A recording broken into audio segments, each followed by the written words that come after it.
안녕하세요. 닥터 꼬집입니다. 저희 병원에는 제가 초창기에 잇몸 염증, 잇몸 고름에 대한 케이스들을 자주 올렸었거든요. 그런 케이스들이 대부분 병원들에서 이제 항생제를 주고 아니면 잇몸을 살짝 긁어내고 그런 식으로 이제 매니지를 하다가 쓸 때까지 쓰시다가 결국에는 뽑고 임플란트 하자라는 병원들이 굉장히 많아요. 이 환자분들이 주치의의 말에 따라가지고 항생제를 계속 먹다가 어느 순간 이건 아닌 것 같다라고 해서 이제 올바른 치료를 받기 위해서, 원인 치료를 받기 위해서 찾다 저희 병원을 오시는 분들이 굉장히 많습니다. 이 환자분 같은 경우에도 근처에 병원이 너무너무나도 많지만 멀어도 저희 병원에 찾아오시는 이유가 있는 거거든요. 그래서 이 케이스를 한번 꼬집어 보도록 하겠습니다. 작년부터 오른쪽 아래 어금니에 염증이 생겼었는데 항생제로 계속 조절을 하다가 계속 불편해서 병원에 내원을 했어요. 이 환자분 같은 경우 굉장히 저희 병원을 너무너무 신뢰를 해주셔서 제가 이제 약간 몸둘 바를 모르겠는데 어쨌든 이 환자분 케이스를 올려드리고 싶었어요. 이제 저희 병원에서 정말 많은 치료를 다 하셨거든요. 그 이유를 하나씩 한번 살펴보도록 할게요. 처음에는 이 환자분이 이치아에 대해서 문제가 있어가지고 이제 오셨는데 5년 전에 물혹이 생겨가지고 한번 치료를 받았대요. 물혹이 생겨가지고 치료를 받았다는 걸로 봐서는 재신경 치료를 받았을 수도 있고 아니면은 고름을 긁어내는 IND 같은 거 인시전 앤 드레이니지 치료를 받았을 수도 있어요. 최근에는 계속 고름 터지면 고름 짜냈다가 항생제를 먹으면서 계속 하고 있었다가 계속 재발을 하니까 이거는 아니겠다 싶어가지고 혹시나 하고 저희 병원에 오신 거예요. 케이스를 한번 자세히 보면 염증 양상이 좋지가 않아요. 뿌리 끝에 얌전하게 염증이 있는 게 아니고 치아 종축을 따라서 이런 식으로 이제 염증 양상이 있었고 바깥쪽에는 칼을 댄 흔적이 굉장히 많아요. 여드름이 있어가지고 이 부분을 칼로 째고 여드름 같은 고름을 짜낸 과거의 수술 흔적들이 굉장히 많은데 확실히 이거를 제가 살려드리겠습니다 말씀을 드릴 수가 없는 거예요. 왜냐하면 크랙이라는 수직 치근 파절의 가능성을 배제할 수가 없었거든요. 일단은 재치료를 하면서 안 좋은 상황 크랙이라 그러면은 어쩔 수 없이 발치를 하셔야 되니까 그거를 마음의 준비를 하시고 살리는 치료를 한번 해보겠습니다 라고 해서 들어간 거예요. 열고 들어갔더니 이 부분이 굉장히 지저분하죠. 일단 지저분하다는 거는 세균이 엄청 많다는 거고 그렇기 때문에 그 세균들이 바깥쪽으로 나가면서 굉장히 염증을 지속해서 만들어낼 수밖에 없는 거기 때문에 그 부분을 깨끗이 하는 게 굉장히 중요하다고 제가 말씀을 드렸죠. 그래서 이런 것들을 다 제거를 하고 신경치료를 일단은 깨끗이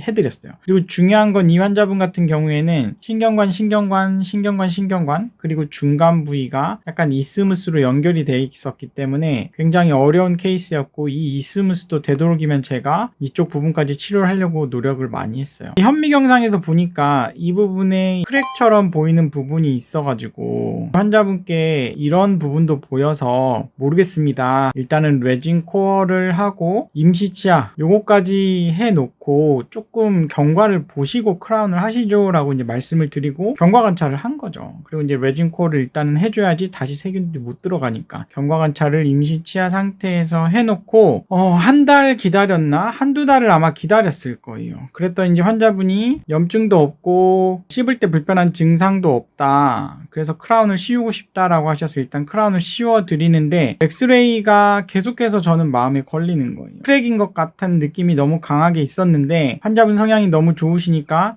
이거는 일단 크라운을 하고 계속 저희가 경과 관찰을 하는데 이게 다시 분명히 씹기 시작하면서 여드름이 재발이 되면 그냥 임플란트 하시죠 라고 이제 말씀을 드리고 이제 크라운을 하고 경과 관찰을 하기로 했는데 그 중간에 치료하는 과정을 갖다가 제가 자세히 설명을 해드리고 나니까 입안에 있는 문제 있는 것들을 다 치료를 하고 싶으신 거예요. 기다리는 동안 다른 데 좀 치료를 해주세요 라고 해서 이제 앞니 같은 경우에도 약간의 뿌리 끝에 염증이 있었기 때문에 일단은 한지가 5년 이상 재치료할 시기가 돼서 크라운 제거하고 재치료를 신경치료를 해드렸고요. 앞니 보철물 같은 경우에는 교체해야 될 이유가 없어요. 가급적이면은 하지 마라 라고 말씀을 드렸는데 이 뒤쪽 보면은 아직 임시치아인 거 보이시죠? 임시치아 된 상태에서 앞니 보철물도 자기는 갈아야 될 때가 된 것 같고 치실할 때 자꾸 찝찝한 냄새가 나신다는 거예요. 그 앞니 보철물도 교체를 해드렸고, 반대편 어금니 같은 경우에도 뿌리 끝에 약간의 염증이 있기는 했고, 여기 신경치료도 분명히 과거에 선생님이 하셨으니까 분명히 제대로 안 돼 있을 거다, 나 여기도 하고 싶다 라고 하셔가지고 이것도 제거를 하고 이제 재신경치료를 또 한 거예요. 그쪽 부분의 신경치료도 뜯어봤더니 레진으로 잘 돼 있는 것 같지만 이런 부분에 거타퍼자가 제대로 안 끊어내져 있고 안에가 결국에는 지저분하기는 했어요. 그러니까 환자 말씀이 다 맞는 거예요. 여기를 갖다 깨끗이 수습을 하고 그 다음에 레진 코어를 하기 전에 GP콘을 여기서 잘 끊어내주고 레진으로 잘 이렇게 마무리를 하고 크라운을 씌워드린 케이스이고, 이 부분에 이제 염증이 없어지는지는 장기적으로 관찰을 하기로 한 상태고, 그렇게 하고 났더니 이 치료한 치아의 뒤쪽 치아도 자기는 교체를 하고 싶다라고 하시는 거예요. 그래서 원래는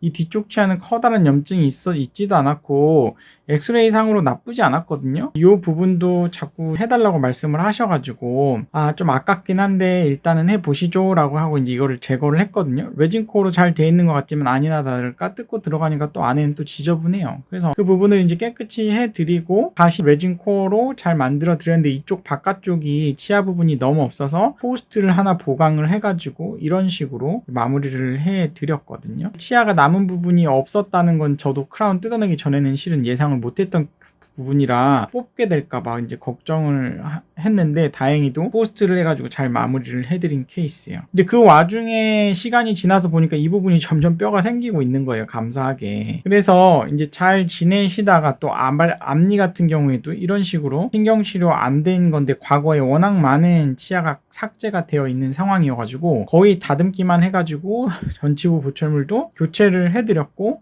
여기도 이런 식으로 다 이제 지로코니아 크라운으로 이제 마무리를 해드린 케이스예요. 네, 물론 이 환자분처럼 입안에 있는 보철물을 무조건 다 교체를 해야 될 필요는 없는데, 이 케이스를 보면서 조금 얻어가야 될 게 있다고 하면은 이 케이스, 이 치아 하나 때문에 어떻게 보면은 저희 병원에 이 환자분은 다니기 시작하신 거거든요. 여기가 주기적으로 항생제만 먹으면서 그냥 쓸 때까지 쓰다가 발치로 갈 수밖에 없다는 진단을 했는데, 그때 환자분이 어떻게 보면은 이거는 아닌 것 같은데 라는 인지를 하시고 좀 찾아가지고 저희 병원을 내원을 하셨고, 그 다음에 이제 그 다른 치아에 대해서도 교체를 하나씩 다 해서 입안에 있는 거를 갖다가 치료를 올바르게 잡으려고 노력을 하신 거라는 게 굉장히 중요한 거거든요. 이렇게 치료 전에 발치해야 될 수 있었던 이런 치아가 감사하게도 신경치료 후에 이런 식으로 잘 유지가 돼서 잘 쓰고 계시고, 고름도 없어졌고 항생제도 먹을 필요가 없는 거고, 앞니 부분 같은 경우에도 치료 후에 미세하게 있던 염증이 신경치료 후에 잘 유지가 되고 있고, 앞니 보철물 같은 경우에도 잘 유지가 되고 있더라 이거예요. 그래서 이제 환자분은 일단은 과거에 이런 미묘한 차이, 예를 들어서 과거에 이런 앞니들은 PFG라는 속에 금속이 들어간 재료를 쓰다 보니까 색깔이 아무래도 더 불투명하고 자연스럽지 못했다고 하면, 지르코니아 크라운 아니면 세라믹 크라운 같은 경우에는 훨씬 더 심미적인 결과를 얻을 수 있기 때문에 본인은 심미적으로도 굉장히 만족스럽다, 굉장히 입안이 깨끗해지고 자연스러워진 거에 대해서 만족을 하셨고, 음식물도 잘 씹히고 음식물도 많이 끼이지 않는다고 좋아하셨어요. 그래서 신미성도 고려를 해야 되고 음식물이 잘 씹히는 것도 고려해야 되고 음식물 끼임까지도 개선을 해서 잘 쓰고 계시고, 이제 이 환자분 같은 경우에는 계속해서 지속적으로 이제 저희 병원에 다니시면서 이제 기존에 있는 치료된 것들이 많기 때문에 주기적으로 계속 체크업을 하고 계신 분이십니다. 입안에 고름이 생겼거나 아니면 치과 치료를 받아야 되는 어려운 상황에 있는 분들한테는 아마 도움이 되셨을 것 같고, 이 영상이 도움이 되셨다고 하시면 닥터꼬집 치과 DM 좋아요, 구독 꼭 요청드리고요. 듣다가 궁금한 점이 있으시면 댓글로 질문을 달아주시면 저희가 이제 마이덴TV라고 새로운 채널을 개설해서 거기에서 Q&A에 대한 답변을 해드리고 있기 때문에 구독이나 좋아요 그리고 알림 설정 부탁드립니다. 경청해 주셔서 감사합니다.